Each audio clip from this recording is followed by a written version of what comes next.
Hello students, आप सब कैसे हैं।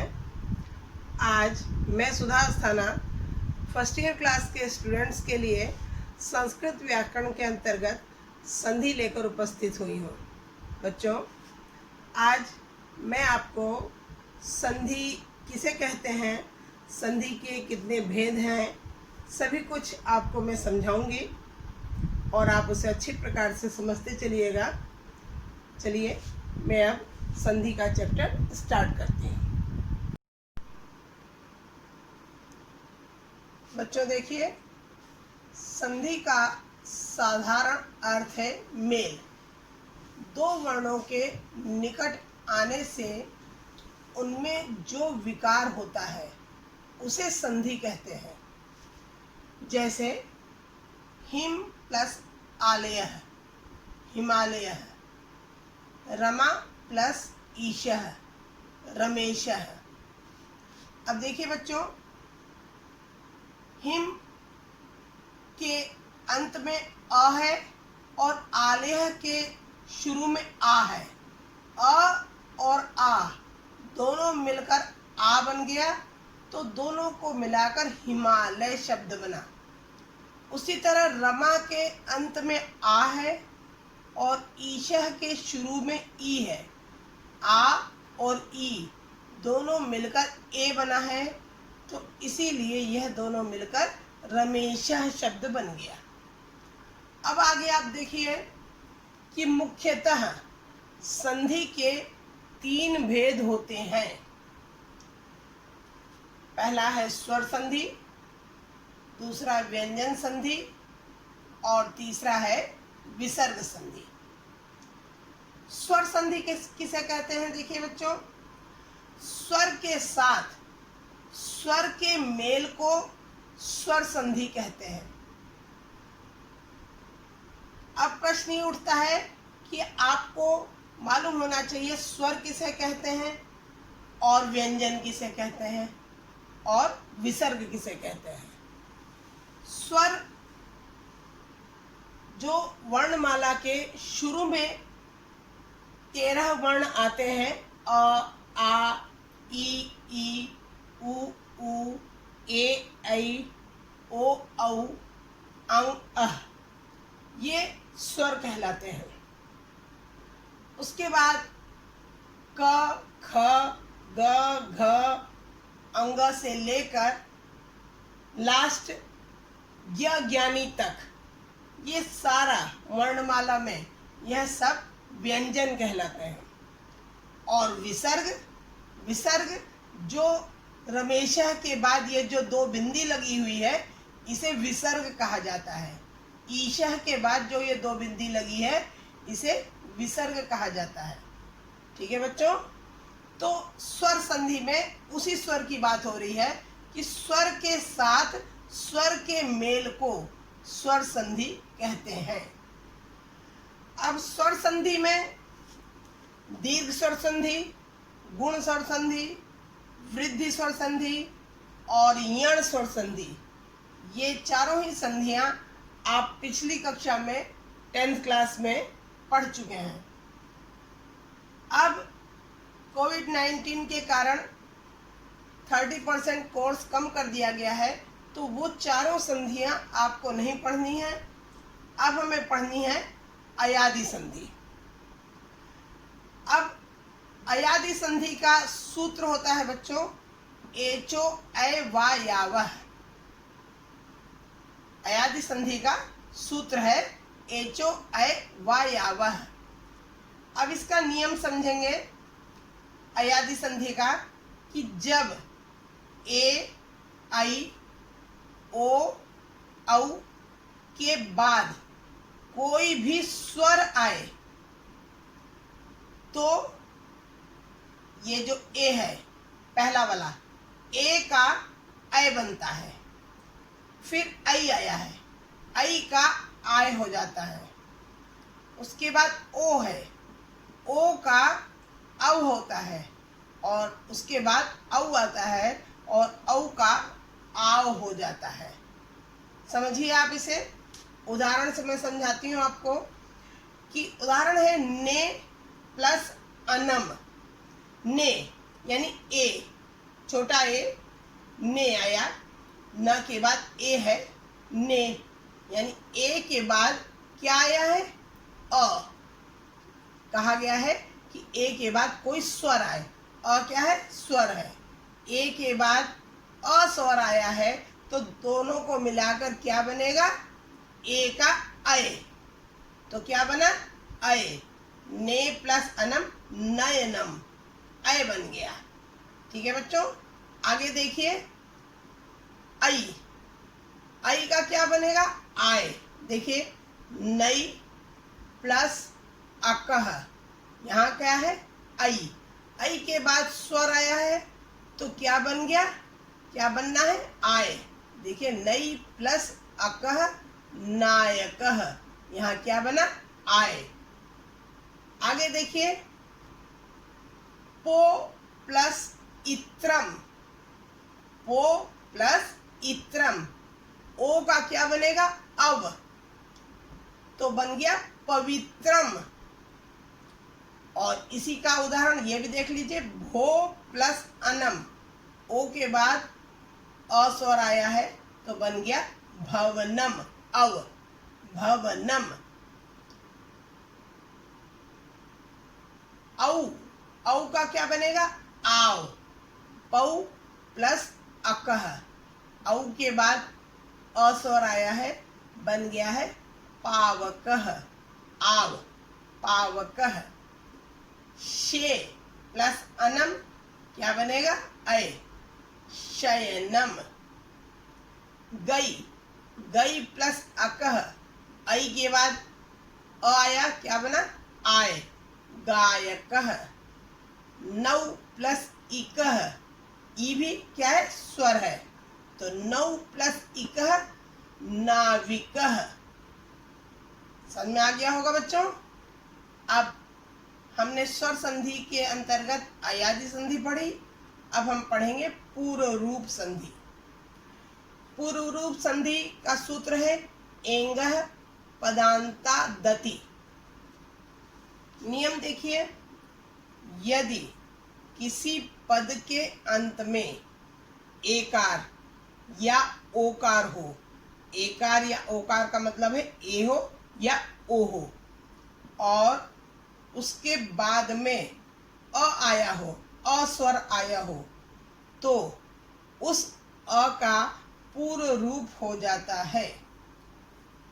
पूर्व रूप और पूर्व रूप हुए अ को अवग्रह, अवग्रह का चिन्ह ये होता है यस, यस की तरह देख रहे हैं आप, अ को अवग्रह द्वारा दिखाया जाता है। जैसे हरे प्लस अव, हरे अव, देखिए ए के बाद अ स्वर आया है तो अ का क्या हो गया, अवग्रह, ये अवग्रह के का चिन्ह है। विष्णु प्लस अव, ओ है, ओ के बाद स्वर आ गया है तो विष्णु प्लस अव बन गया विष्णु अव, यानी ये अवग्रह, देख रहे हैं आप, ये अवग्रह का चिन्ह है। समझ में आया बच्चों। और उसके बाद संधि है हमारी पररूप संधि। पररूप संधि का सूत्र है एंगी पररूपम। नियम देखिए, यदि अकारांत उपसर्ग के बाद ऐसी धातु जिनके आरंभ में ए अथवा ओ हो तो उपसर्ग का अ तथा धातु के ए या ओ दोनों के स्थान पर ए या ओ हो जाता है। अकारांत, अकारांत उपसर्ग किसे कहते हैं, वो उपसर्ग जिसके अंत में अ हो, जिसके लास्ट में अ आ रहा हो, उसे कहते हैं अकारांत उपसर्ग। देखिए, जैसे प्र उपसर्ग है और लास्ट में क्या आ रहा है इसके, अ से खत्म हो रहा है ये उपसर्ग, और इसके बाद क्या है, प्र प्लस एजते, क्या कहा है कि अकारांत उपसर्ग के बाद ए हो या ओ हो, तो ए है तो क्या बन गया, प्र प्लस एजते प्रेजते। ठीक है बच्चों, आगे देखिए, उप प्लस ओषति, उप भी उपसर्ग है और लास्ट में क्या आ रहा है, अ आ रहा है, और इसके बाद क्या आया है, ओ आया है, तो दोनों को मिलाकर क्या बना, उपोषति। ठीक है, आपको ये समझ में आया। तो ये स्वर संधि में हमें ये 3 संधियां पढ़नी थी, अयादि संधि, पूर्व रूप संधि और पर रूप संधि। स्वर संधि हो गया बेटा, अब हम पढ़ेंगे व्यंजन संधि। देखिए, व्यंजन संधि में हमें 2 संधियां पढ़नी है। देखिए ध्यान से, व्यंजन संधि किसे कहते हैं, व्यंजन के साथ स्वर या व्यंजन के मेल को व्यंजन संधि कहते हैं। अभी मैंने आपको बताया था व्यंजन किसे कहते हैं, क ख से लेकर ज्ञ ज्ञानी तक सभी वर्णों को व्यंजन कहते हैं। अब आप इसके अंतर्गत पढ़ना है हमें इष्टुत्व संधि। इष्टुत्व संधि का सूत्र होता है इस्तोश्चुनाश्चुः। इष्टुत्व संधि का सूत्र है इस्तोश्चुनाश्चुः। नियम देखिए बच्चों, यदि सकार या तवर्ग के उपरांत शकार या चवर्ग आए तो सकार को शकार तथा तवर्ग का चवर्ग हो जाता है। अब देखिए बच्चों, सकार से मतलब है, मैंने आपको पहले भी बताया, स। शकार से मतलब है श, बड़ा श। अब तवर्ग चवर्ग ये भी इसमें वर्ण शब्द आए हैं, तो इसको आपको समझा दूं मैं कि कवर्ग कहते हैं 5 वर्ग होते हैं। कवर्ग कहते हैं क ख ग घ अंग, ये है कवर्ग। फिर आता है चवर्ग, च छ ज झ इया, यह है चवर्ग। फिर आता है टवर्ग, ट ठ ड ढ अण। फिर आता है तवर्ग, त थ द ध न। फिर आता है पवर्ग, प फ ब भ म। तो वर्गों का पहला वर्ण जो है उसके नाम से उस वर्ग का नाम पड़ा है। कवर्ग, 5 वर्ण का पहला अक्षर है क, पहला वर्ण है क, तो वो बन गया कवर्ग। चवर्ग में पहला वर्ण है च, तो वो बन गया चवर्ग। टवर्ग में पहला वर्ण है ट, तो उसका नाम हो गया टवर्ग। उसके बाद तवर्ग, त पहला वर्ण है तो उसका नाम हो गया तवर्ग। फिर है पवर्ग, यानी पहला वर्ण है प, तो वो बन गया पवर्ग। तो बच्चों ये आपको समझ में आया होगा। तो अब देखिए, यदि सकार या तवर्ग के उपरांत स हो या तवर्ग में से कोई भी वर्ण हो, उसके बाद शकार या चवर्ग आए, श हो, बड़ा श आ जाए, या चवर्ग में से कोई भी वर्ण आए, तो स की जगह श हो जाता है, और तवर्ग के किसी भी वर्ण की जगह पर क्रमशः चवर्ग हो जाता है। यानी त होता है तो च होगा, थ होता है तो छ हो जाएगा। क्रमशः जो वर्ण होगा तवर्ग का, वही वर्ण उसी क्रम में चवर्ग का वर्ण हो जाता है। देखिए, हरिस प्लस शेते, तो क्या है, ये स है। स के बाद क्या आया, बड़ा श, तो दोनों को मिलाकर क्या बन गया, बड़ा श, हरिष्येते। देख रहे हैं बच्चे। अब देखिए, रामस प्लस चिनोती, यहाँ क्या है, छोटा सा, उसके बाद क्या आया, चवर्ग का पहला च आ गया, तो क्या बन गया, दोनों मिलकर रामस चिनोती, स की जगह बड़ा श बन गया। सत ये त का पहला वर्ण है त, इस जगह क्या बनेगा, च वर्ग का पहला आ जाएगा। तो सत प्लस चित की जगह त की जगह ये च आ गया, सच्चित। फिर पहले सत प्लस चयनम, अब इस त की जगह क्या आएगा, च वर्ग आना है, तो क्या बना, सच्चयनम। समझ में आया बच्चों आपको? अब हम एक और संधि हमें पढ़नी है व्यंजन के अंतर्गत, उसका नाम है इष्टुत्व संधि। इष्टुत्व संधि का सूत्र है इष्टु नाष्टुः, इष्टु नाष्टुः।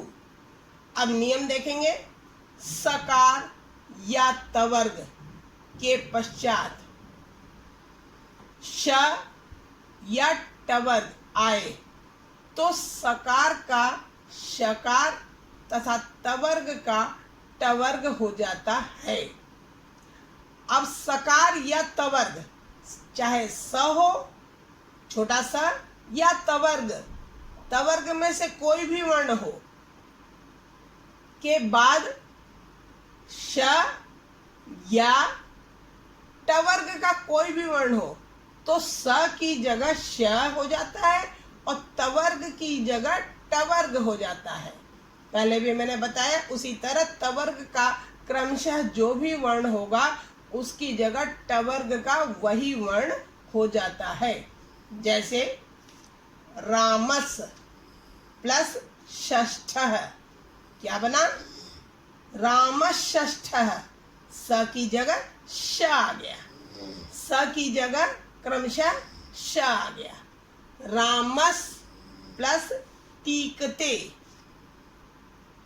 स की जगह क्या आया, रामष्टीकते, ये वाला श हो गया, स की जगह ये श आ गया। तत् प्लस टीका, अब त की जगह तवर्ग का पहला वर्ण है त और टवर्ग का पहला वर्ण है ट, तो क्या हो गया, त की जगह ट आ गया, बन गया तट्टिका। उत प्लस डयनम, अब पहला वर्ण है तवर्ग का त और इधर क्या हुआ, त की जगह क्या हो गया, ड। उत प्लस डयनम क्या बन गया, उड्डयनम। ये दो संधियां पढ़नी थी आपको व्यंजन संधि की। अब तीसरा भेद है संधि का विसर्ग संधि। अब आती है तीसरा विसर्ग संधि। विसर्ग संधि के अंतर्गत भी हमें दो संधियां पढ़नी है बच्चों। देखिएगा, विसर्ग संधि किसे कहते हैं, विसर्ग। क्या है विसर्ग, ये इंडिकेशन है विसर्ग का, दो बिंदी। विसर्ग के बाद स्वर या व्यंजन वर्ण आने पर विसर्ग में जो विकार होता है उसे विसर्ग संधि कहते हैं। विकार का मतलब परिवर्तन। तो विसर्ग के बाद स्वर आए या व्यंजन आए तो विसर्ग में जो परिवर्तन होता है उसे विसर्ग संधि कहते हैं। पहला देखिए, पहली संधि है विसर्जनीयस्य सह। संधि का नाम है विसर्जनीयस्य सह।